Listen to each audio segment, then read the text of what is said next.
Imagine you're only 8 years old. Your stepfather got your mother hooked on drugs, and your home life in general is just chaotic. You find support through your friends, but you can't spend as much time with them as you'd like because their gang won't allow you to.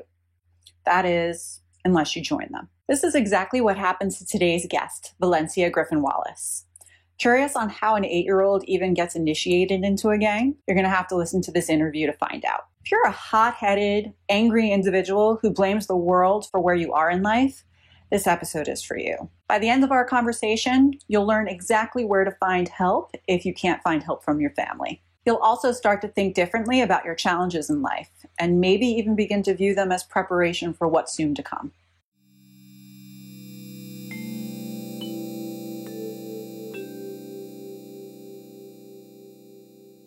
I'm Corey Logaitis, and I'm a life and business coach that shows others how to release emotions like fear in order to unleash personal growth. After experiencing miscarriage, abuse, divorce, and then suicide loss in only a span of 4 years, I understand adversity. I discovered the purpose of mine, and now it's my goal to help you discover yours. If you're interested in self-help and motivational content surrounding how to deal with and process your emotions, you're in the right place. Be sure to hit subscribe in order to receive updates on when new episodes become available. Now let's dive into this show. Valencia Griffin Wallace is a transformational mentor, award-winning author, and speaker. Her mission is to teach women how to define goals, create action plans, and implement strategies. I'm really excited to have Valencia share her inspirational story with you today. And now it's time for the story to begin.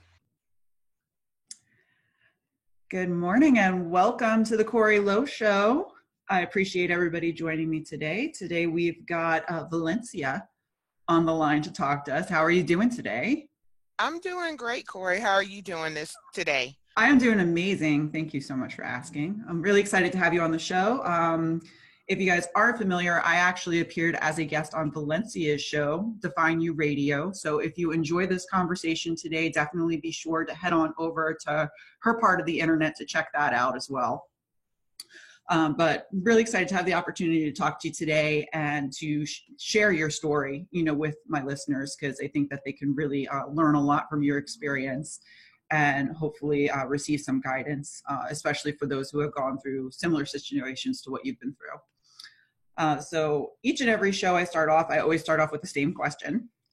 So Valencia, what was your childhood like? What would you like to share? My childhood was very interesting because I think I didn't have one. Mm-hmm. Because it was like my parents were married, then I think around 4 or 5 they got divorced, and after that I think I was kind of thrusted into adulthood. Mm-hmm. My mom remarried a man that didn't like me because I do look like my dad. And I believe he introduced her to drugs, to real drugs. I think she had been smoking weed before then, I'm not sure. But when I say real drugs, I'm talking about crack. If you think about, and it depends on your listener's age, there was a huge crack epidemic back in the 80s, and that's when I was a kid. And so she got caught up in that, and basically I became the parent. Mm-hmm. So going forward from there, with me and this man she married not getting along, I decided to join a gang because I lived in various parts of California. Because it made sense to me. All my friends were in the gang, and it just seemed like I didn't have to worry about him trying to bully me or hurt me, because he had a certain fear in him, with that. And I was in 6th grade, maybe between 4th, 5th, and 6th grade when I decided to join a gang, which was wow. That's so young. Yeah, right. But that's wow. what a lot of people don't realize, is that they recruit young, at least then. I don't know if there's age limits now, but what was crazy is that I didn't see anything wrong with it. And here it is, I'm in, 4th, 5th, 6th grade, it was somewhere around there, and I'm fighting because you have to get jumped in the game. Mm-hmm. So I'm, because they could have to see if you could handle your own. So I'm fighting like high schoolers and grown people, and it's just me against like 6, 7 people. But needless to say, I held my own because at that point I was angry. So Mm-hmm. that was easy. When you're angry, you tend to have more strength, I Right. guess. Mm-hmm. And I just pictured I was fighting my mom's husband, and I got in the gang from there.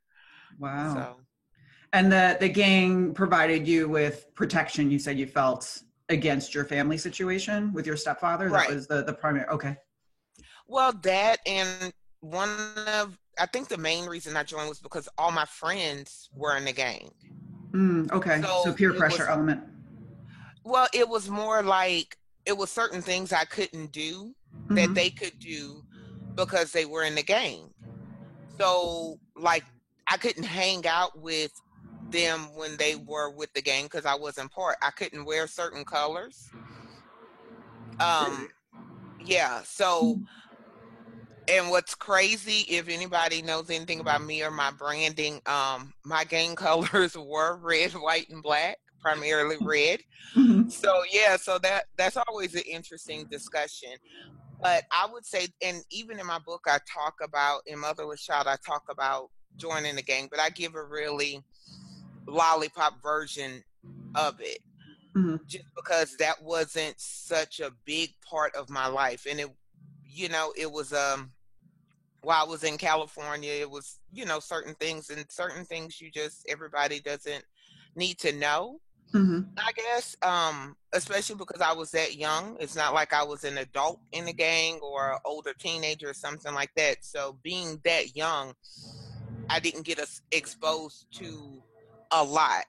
Now, Mm-hmm. this was back in the 80s, not saying that somebody that age are doing more nowadays versus what I did then, but it just made sense. It made sense because I could wear my bandana, I could wear the colors, and there was a certain, I don't want to say respect, Mm-hmm. but sometimes respect and fear can be confused. So because the community knew I was in a gang, because it was obvious because I was wearing gang colors and you didn't wear them if you weren't, it gave me, I felt power for the first time. I think if I summed it up, I would say that because my whole life I felt powerless to Mm-hmm. the changes. And for the first time, I think I felt like I had some power.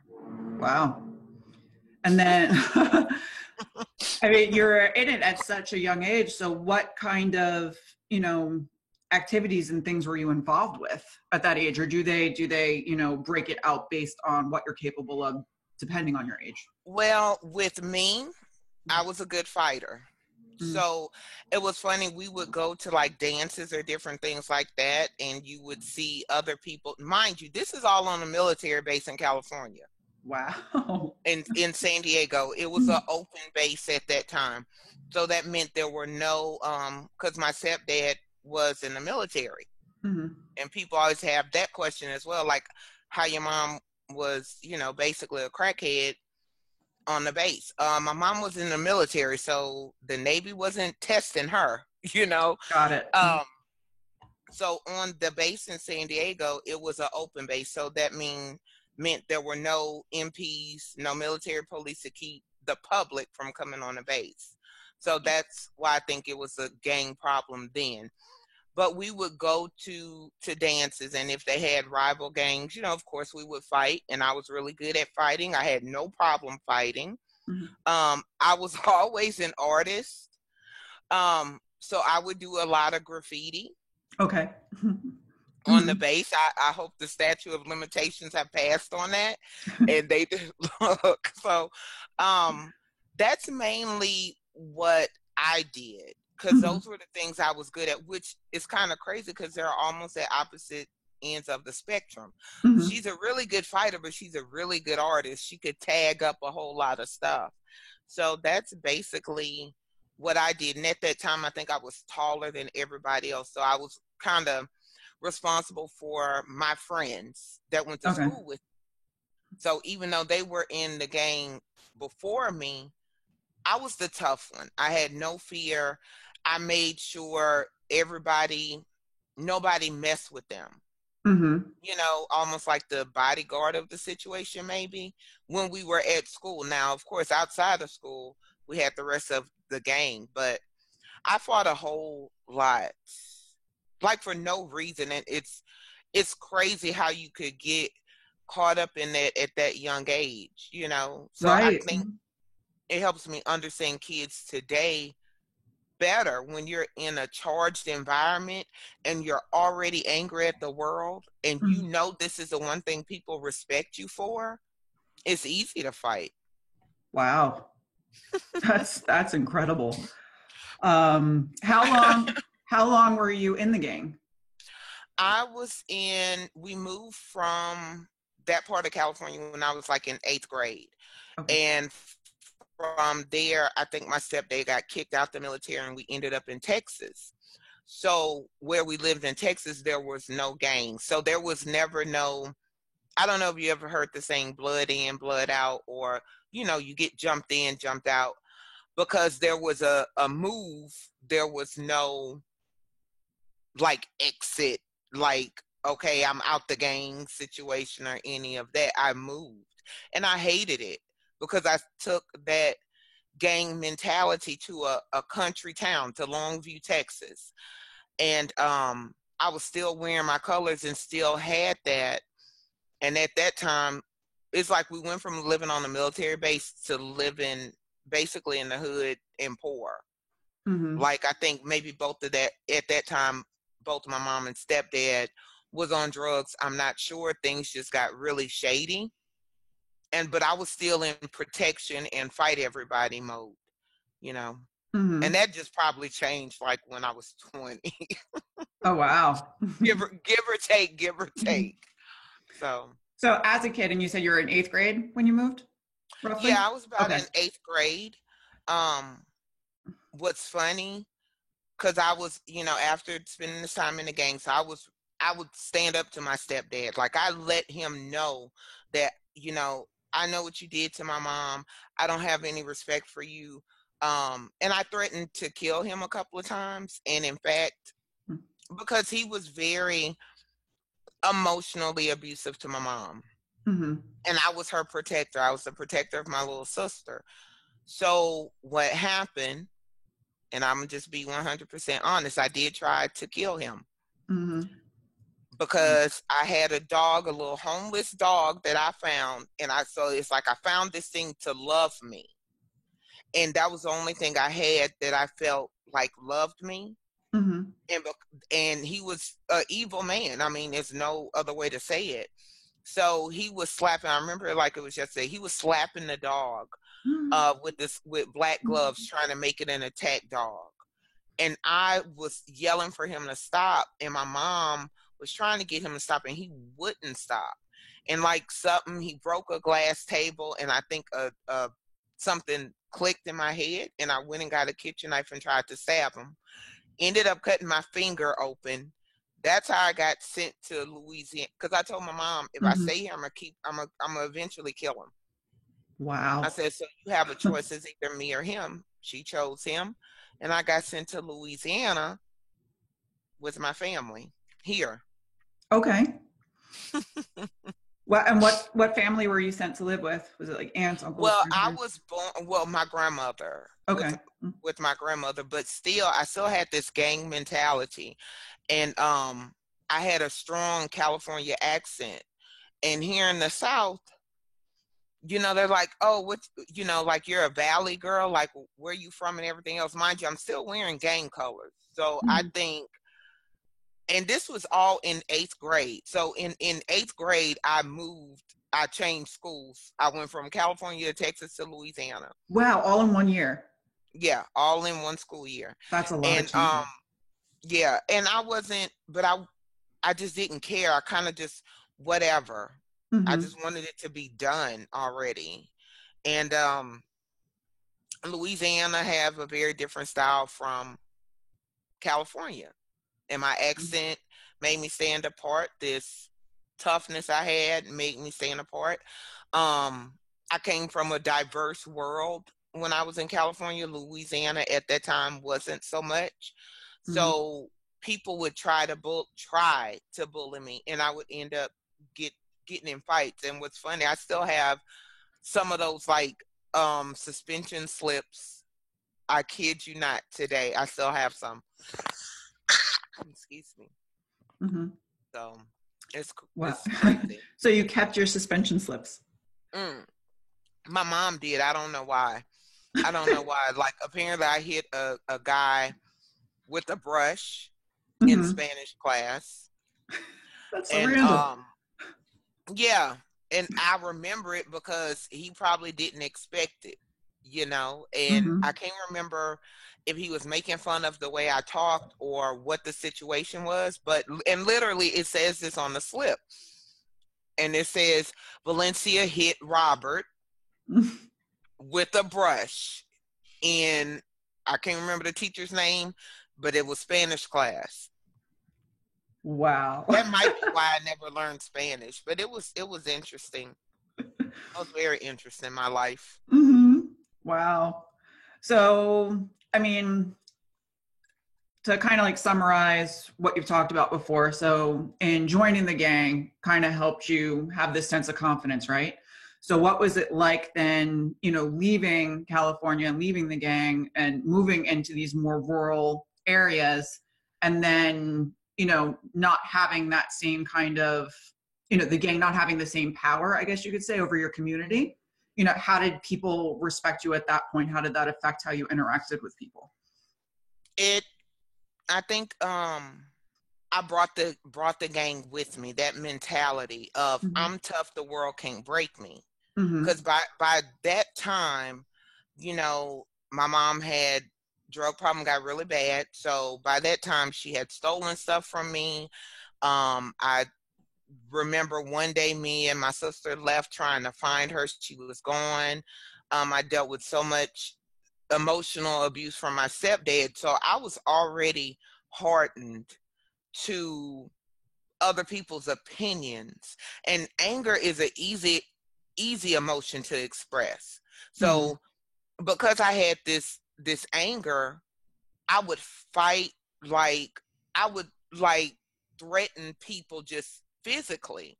Mm-hmm. And because I had this attitude, so it wasn't confidence as much as I think the word is bravado, maybe. Mm-hmm.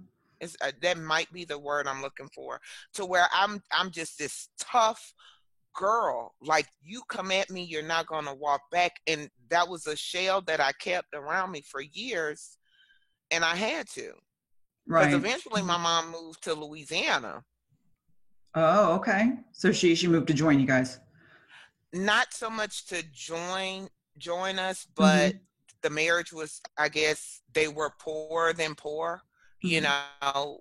um I don't know, but sometimes being home is not good, because being at home where she was born in Louisiana, it gave her a comfort zone and made it easier for her to get drugs. And so her drug problem got worse. So I never had a chance to soften up.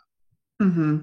Like, I never had that chance to breathe easy. Everything is going to be all right. Mm-hmm. Because 3 years later, um, by this time, in life is just so crazy when I think about my life.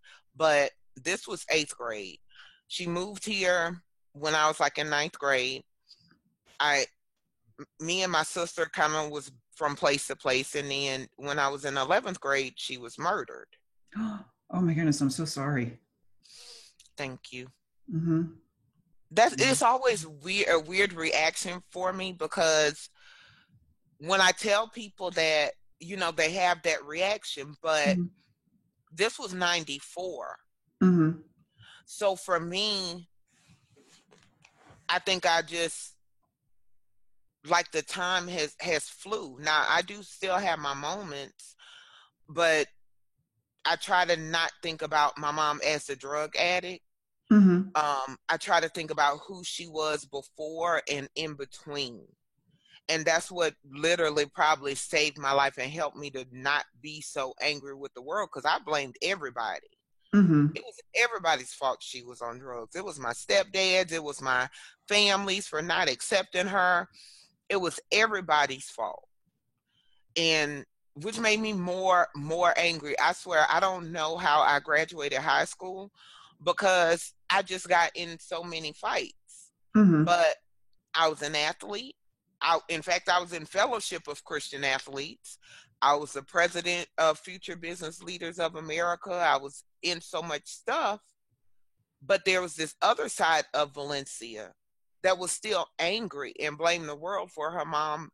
Like, I wanted a regular mom, and I ended up with an addict for a mom. So I think I had every right to be angry, and nobody addressed that.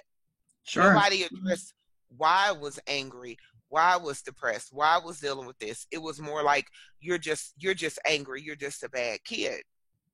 Wow, that's interesting. So no one ever like proactively was like, Valencia, why are you so angry all the time? Mm-mm. Like, you never received that, which is, it had somebody done that, do you think things would have been different? If they would have listened. Somebody? Mm-hmm. But I think, especially, it's everywhere. It's kind of like what goes in this house stays in this house. A very secretive thing dealing with issues. People are just talking about mental health and counseling and those things. And it's just like, you just need to get over it, or you just need to do this, or you just need to do that. How can you expect me to be normal when I know what it's like not to see your mom for 3 days when I'm in 3rd grade and trying to figure out how I'm going to feed my sister and stepsister? How could I be a normal kid? Like, what does that mean? Right. You're not. That's not your normal, and to expect, other people to think that you should think that it is, or try to relate with something that's completely different. I completely empathize with why you would be so angry, and it could be such a hair trigger situation for you. It was easy. Anger is an easy emotion to express. Like, you don't have to be taught anger. You do have to be taught love. Right. Mm-hmm. So I never knew, like, I didn't want to love people, because if I loved them, it opened me up to be hurt. And by this time, my shell was everything. My shell was everything to me. So nobody asked the questions, because it's just like, your mom's on drugs, get over it. Even when my mom was killed, we weren't living with her at the time. But 3 weeks before she died, I had ran away from where I was staying. And they were trying to have this, you need to come back and stay with the family, because, my family was getting checks for me and my sister, apparently. I found out later. But you need to, but in the meantime, I'm dealing with bullying from my cousins that are my age. Oh, wow. Okay. Being called, crack baby, and your mama's this, your mama's that. Mind you, this is family, because nobody at school knew. Wow. So when I talk about the anger, a lot of it was justified. So they brought my mom over there to try to talk me into coming back to stay with the family. And I was like, no. And for the first time ever, I asked her why she wouldn't stop doing drugs. Like, why? If you stop doing drugs, we could come back and stay with you. And if you know somebody with and I'm not talking about people that just sometimes get high to chill. I'm talking about the people you see at the store arguing and talking to themselves. Like, it was not saying she was doing that, but she was on that level in her addiction. And what was crazy, she told me what to say. She was like, well, because I was like, Mom, you're going to die, blah, blah, blah. And she was like, if I die, I want you to say this at my funeral. Wow. And what did she want you to say? She wanted me to say, no matter what, she loved her girls.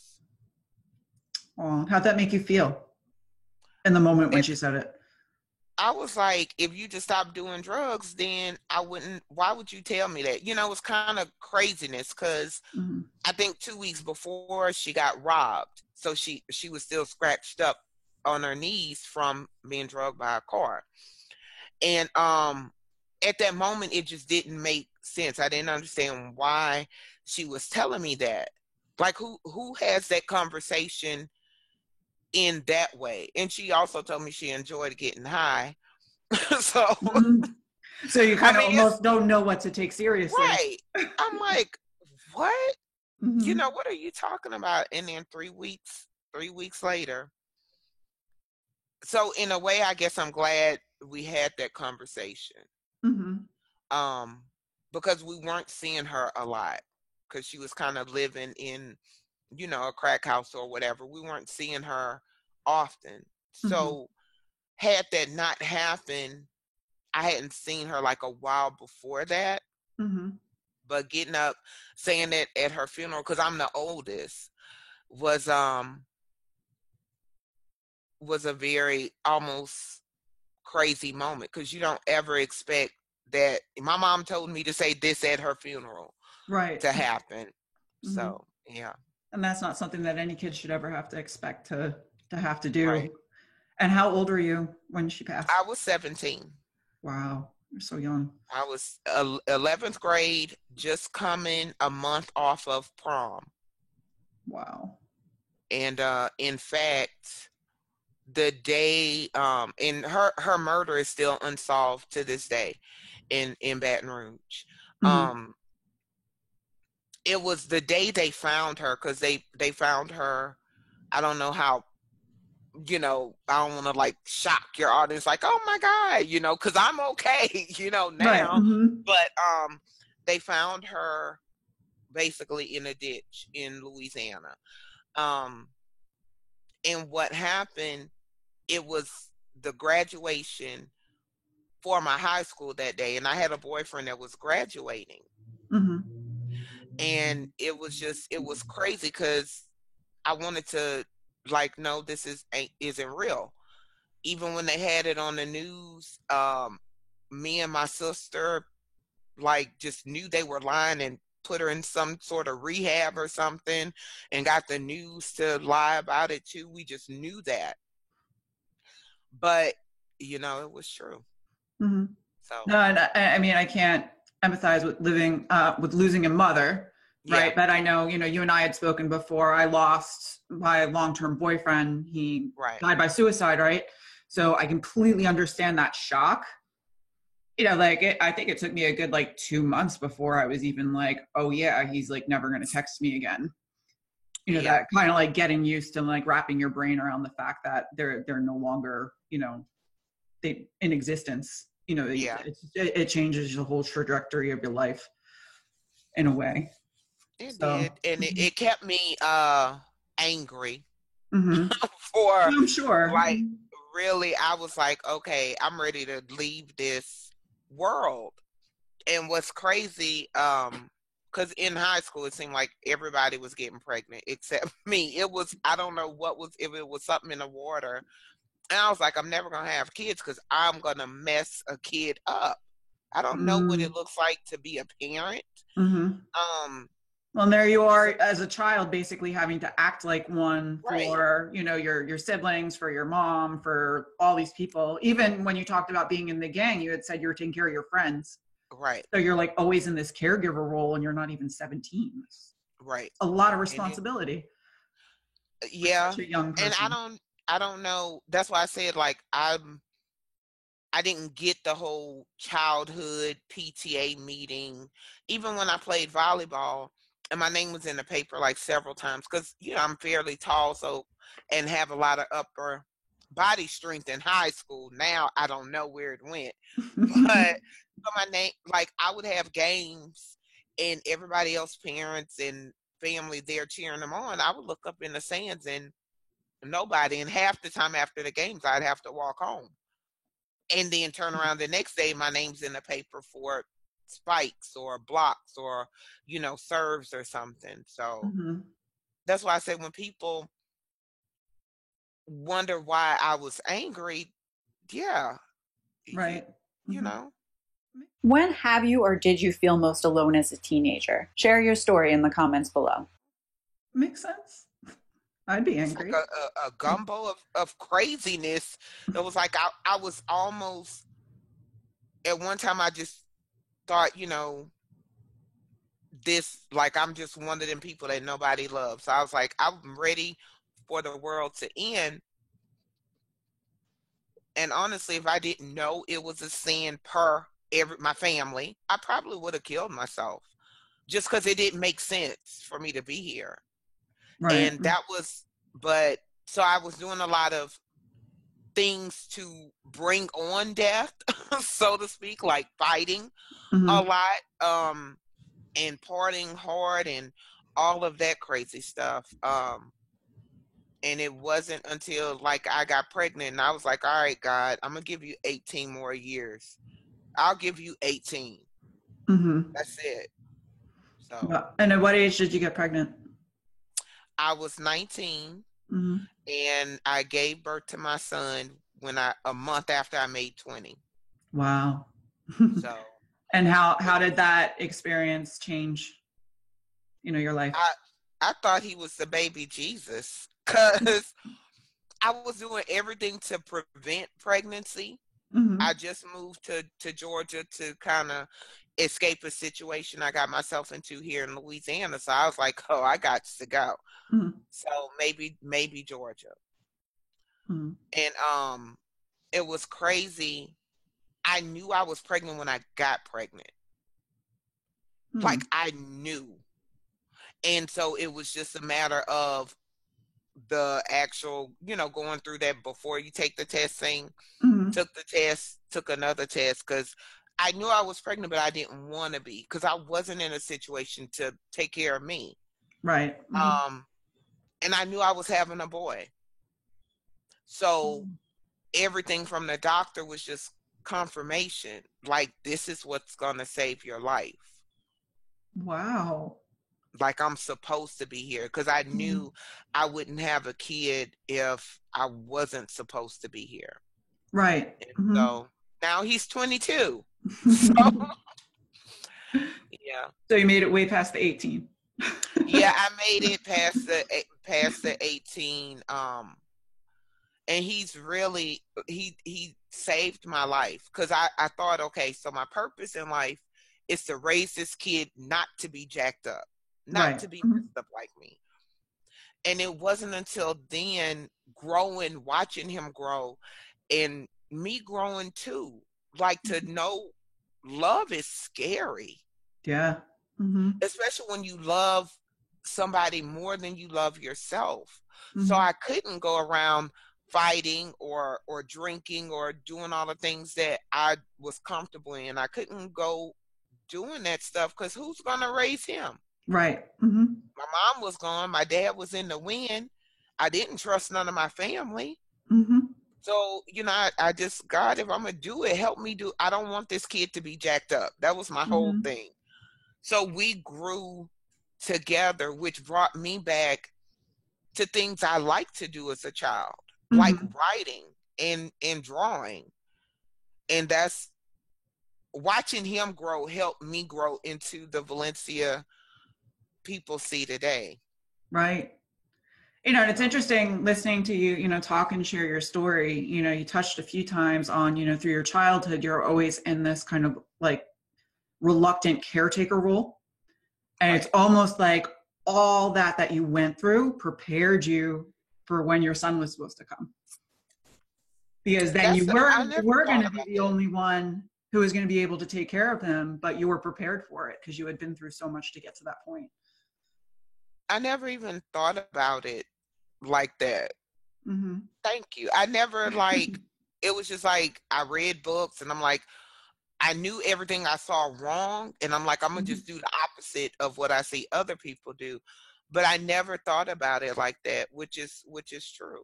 Right. No, I mean that it's something that, especially after everything I went through, and in 4 years, I went through probably more than a lot of people have to go through in a lifetime, just a very compressed Right.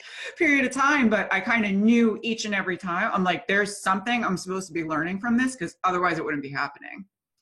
Right. So hearing you share your story, it's, and kind of using the same lens to view that, it's like, yeah, you're preparing, you're being prepared by learning what is the right thing to do and what is the wrong thing to do, and taking Right. care of somebody so that when your son came here, you can accomplish what you were meant to accomplish. Yeah. It's he's amazing.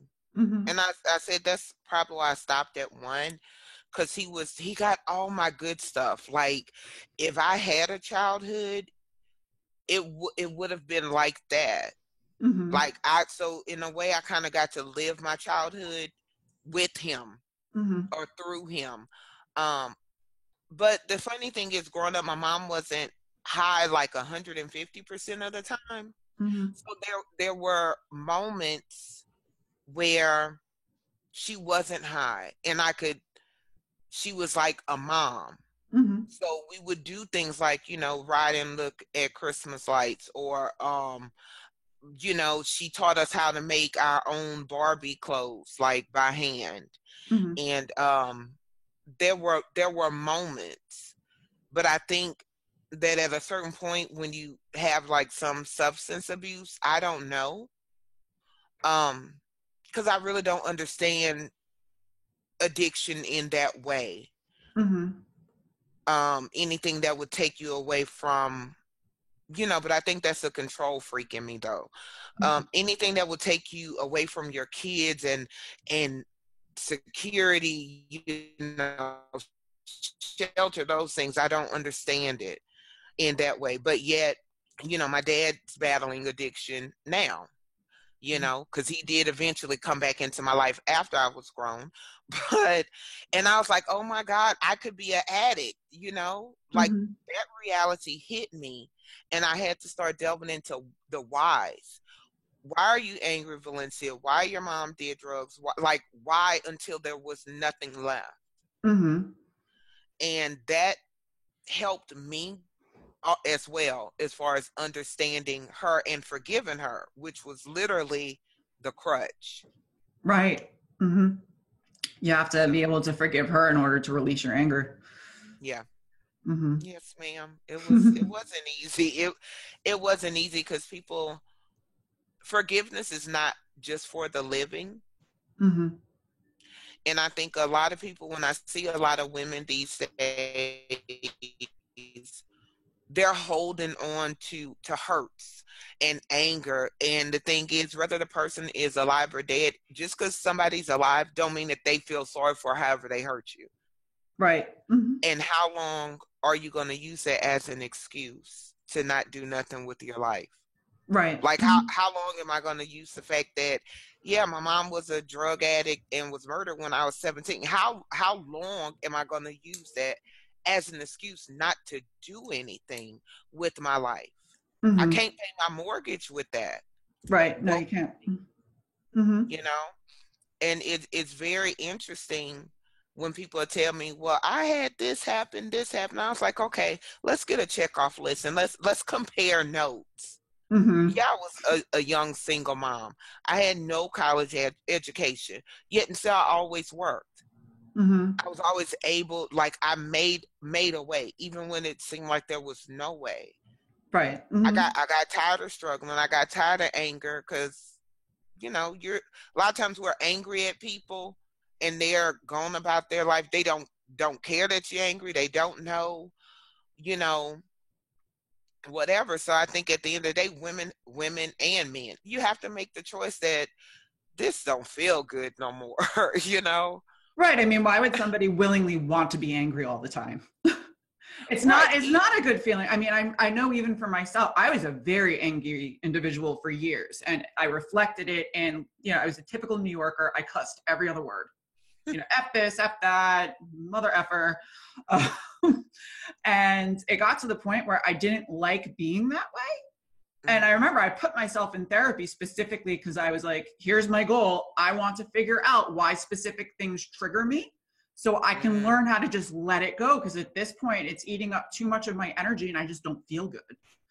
And eventually I did learn it was very specific things that would trigger me, mostly having to do with respect. Which I'm sure you could probably relate to. Yeah. But yeah, once I learned how to let that go, I mean, my life is completely changed for the better. It's, my relationships are better. It's easier because it's ultimately a choice, and you have to kind of process for yourself and discover, okay, is it worth, what are the benefits of me letting this go and forgiving, whether it be forgiving myself or forgiving others versus holding on to it. You know, what will I gain as a result of letting it go?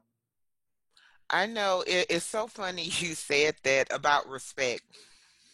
And I said, you know, you have to think about how I learned respect, so to speak.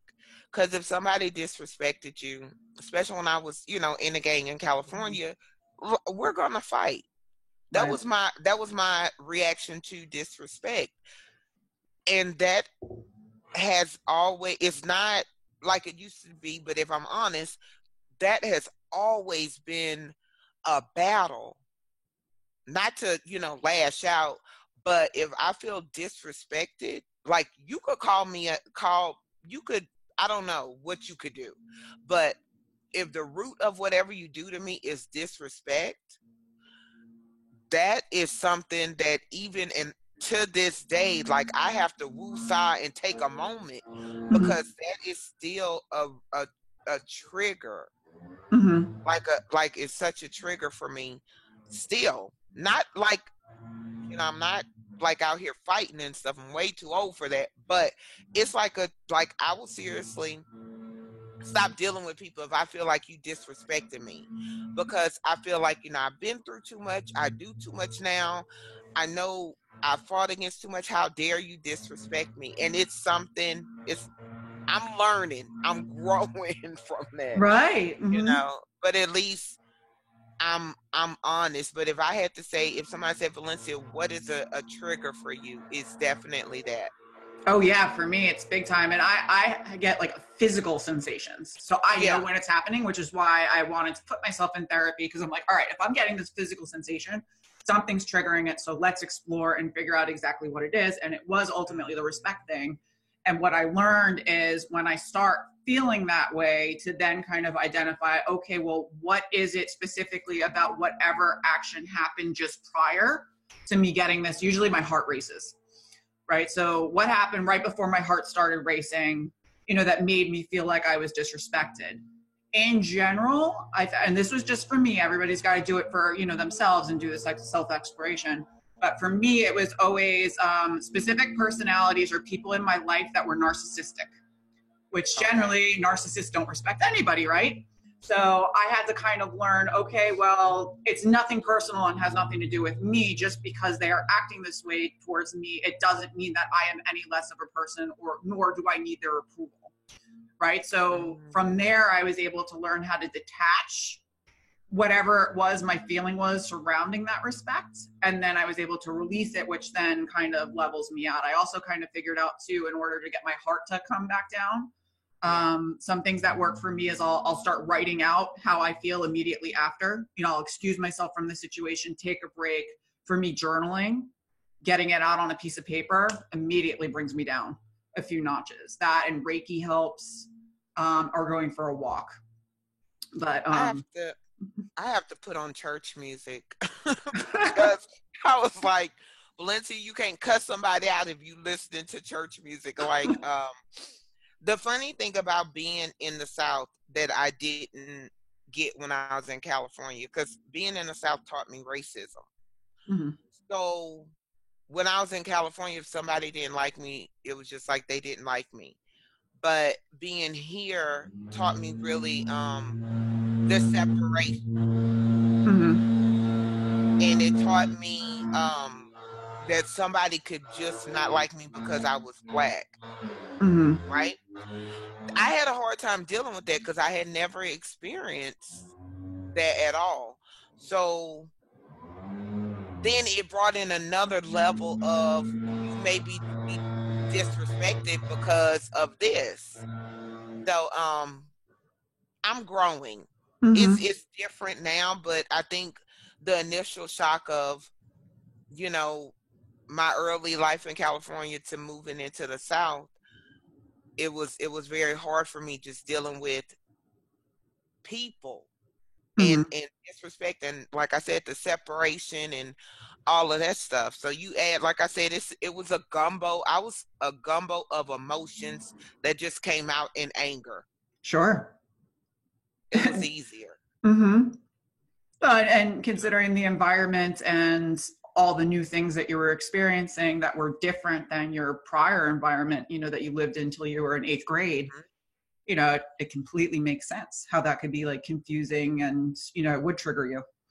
It was one of my best friends is funny. One of my best friends in California um was this white girl named Amy. And we still like we connected back on social media and we were like best friends like I don't know from 2nd grade on. In fact, I used to hang at her house because it was normal. She had like a normal house. And what's funny, she read the book and she was like, Valencia, I didn't know you were dealing with all of this stuff. And now mind you, let me kind of rewind a little bit because I lived in 2 different parts of California. So the first part was called Lemoore, California. We were on a Navy base there, which I think is closer to Bakersfield, maybe.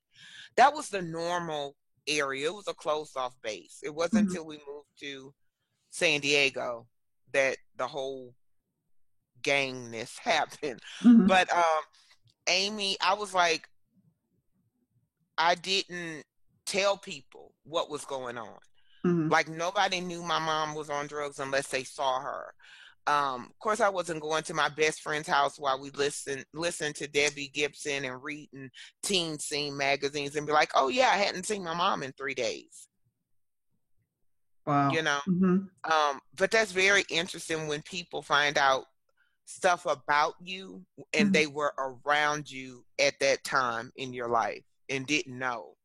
Right. Well, I mean, part of it is as a society, we're more or less taught not to talk about our problems. So you're just, of course, you're not going to share that with people around you. You want to put on the facade that everything's okay. And I wanted to play Barbies. Barbies don't have issues. Right. You know, not then. Childhood was very different in the 80s versus now. There were no phones and social media. We played Barbies and read the magazines and tried to dance and that kind of stuff. Yeah, so I was good at pretending to be normal, which is a whole other level of really getting to know yourself. Because when you pretend to be somebody else outside to like the public, it's a battle learning who you really are, if that makes sense. Right. Makes a lot of sense.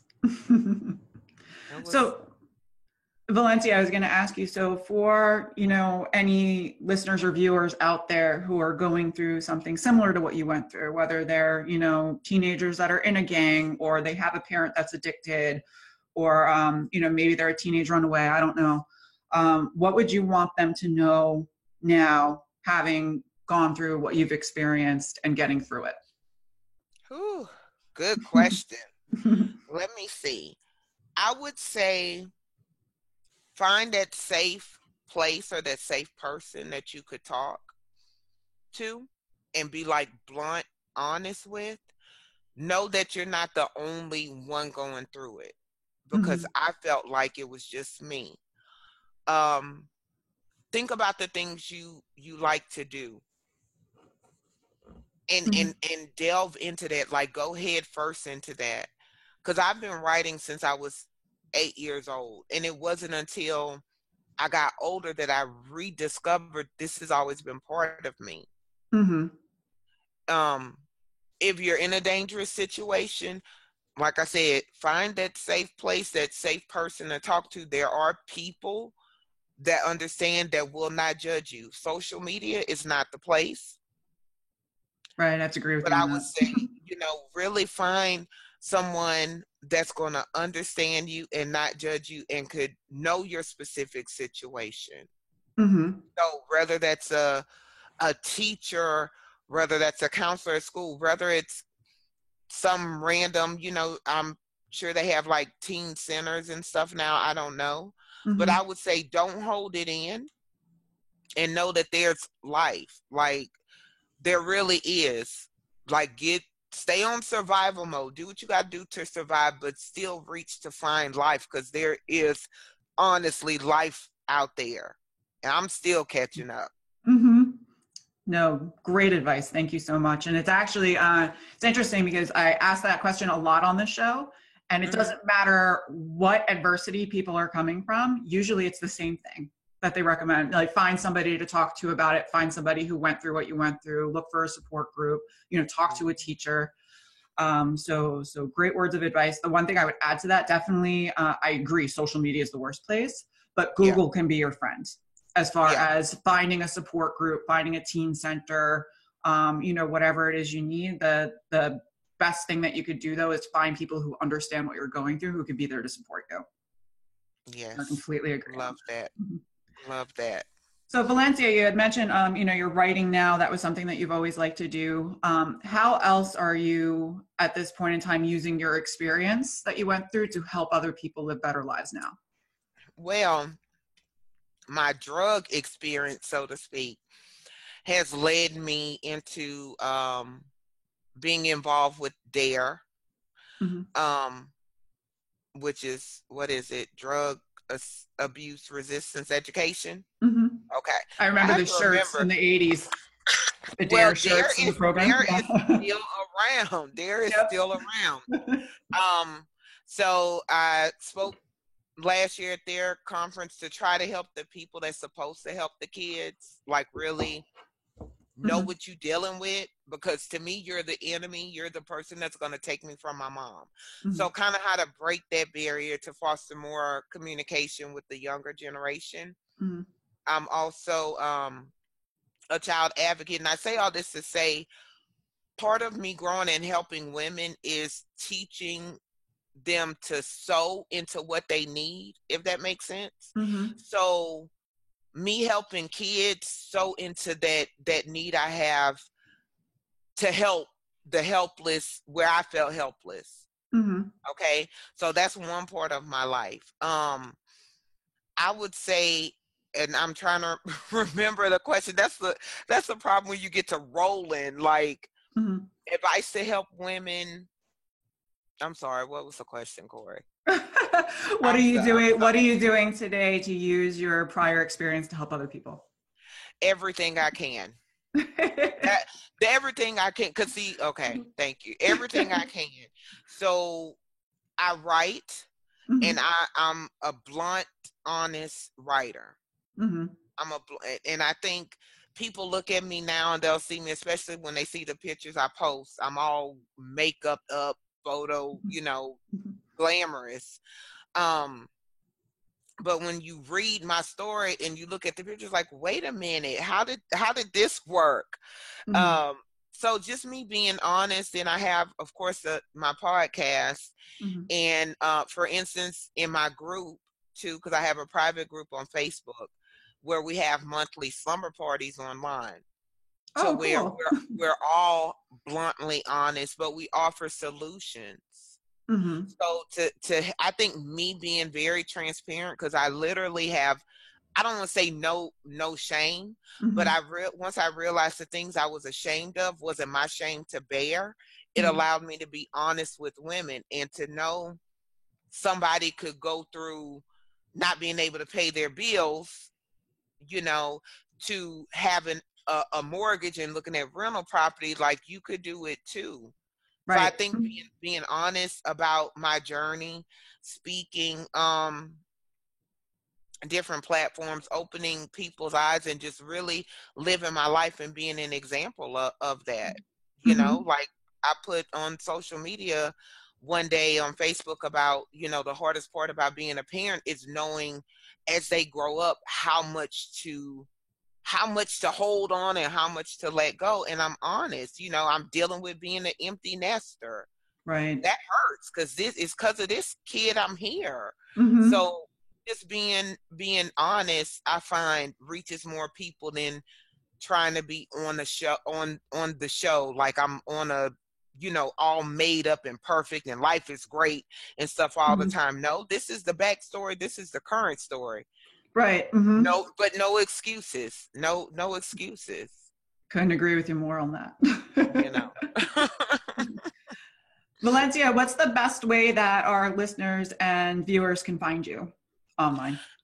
I would say the best way is Social media, of course, is at Valencia G. Wallace, or you can find me at The Define You. That's on Facebook, Instagram. But the easiest way to connect to all things in Valencia's crazy world is to go to valenciagwallace.com. That's like the easiest way because it has the social media links and stuff. And I try to be motivational, but motivation's not really my thing. I'm more of transformational and accountability. Like that's my thing. Okay, you went through this. What did you learn? How can we apply it? So I'm not an empowerment specialist or, one of those words. I'm too hard and been through too much life to cuddle people into thinking that it's okay. Like it's okay to feel what you feel, but if you don't do nothing with that, you're just wasting life. Right. No, I have to agree with you, and I love your take on that. So keep being you. The world needs Valencia. Yay. Well, I'm so happy that we got to connect online and that we met and we were able to do, my podcast and yours. So again, if you guys, enjoyed what we talked about today, definitely head on over to Valencia's podcast and check out my interview with her there. I will be sure to link up everywhere you can find Valencia in the show notes, for this episode. And thank you so much for making the time to join us today. I really enjoyed our conversation. I did too. And I'm surprisingly proud my dogs kept quiet. It's always good. I know there was a lot of lawnmowers in the background on my side, so I apologize in advance for that for everybody. It's spring cleanup time here on Long Island, and apparently there's no avoiding that. So, all right. Well, thanks a lot, and we will talk soon. Awesome. Thank you. And there you have it. If you've taken anything away from my conversation with Valencia today, I really hope it's this. If you're a child that was forced to grow up early, it's understandable if you're angry. There are others that are just like you, and it's okay, so long as you understand it and accept it for what it is. Learning how to release your anger is going to be the very best gift that you can give to yourself. Because while you can't change the circumstances that life has handed you, you can actually decide what you're going to do with it and how you're going to think moving forward. And being able to release that anger is the very, very first step in healing for yourself. And next time life presents you with a challenge that you're having difficulty with, remember that it's in these moments that you're prepared for what's soon to come. Every single challenge that life puts in our path is meant to teach us something in order for us to really achieve what we're truly meant to be later on in life. So remember that next time things get tough. If you used to be a gang member and successfully got out, please, if you can, leave any resources that were valuable to you in the comments. I will be so, so appreciative, and you can help so many lives in the process. For teens out there that are currently trying to get out, definitely be sure to use Google. Check for local organizations specializing in youth gang intervention. For anyone looking to get assistance with substance abuse, please check out the Substance Abuse and Mental Health Services Administration helpline at 800-662-HELP. Did you like this video? If you did, be sure to hit like. If you didn't, hit dislike. I promise I will not get offended. It's okay. I want to hear what you thought. Also, if you know somebody who would appreciate this episode, please be sure to go ahead and share it. Ready for even more inspirational and motivational stories? Head on over to my website at www.corilowe.com and be sure to sign up for my email list. Every single week, you'll receive tips, tools, resources, and interviews designed to help you lead a more emotionally fulfilling life. I look forward to connecting with you on there.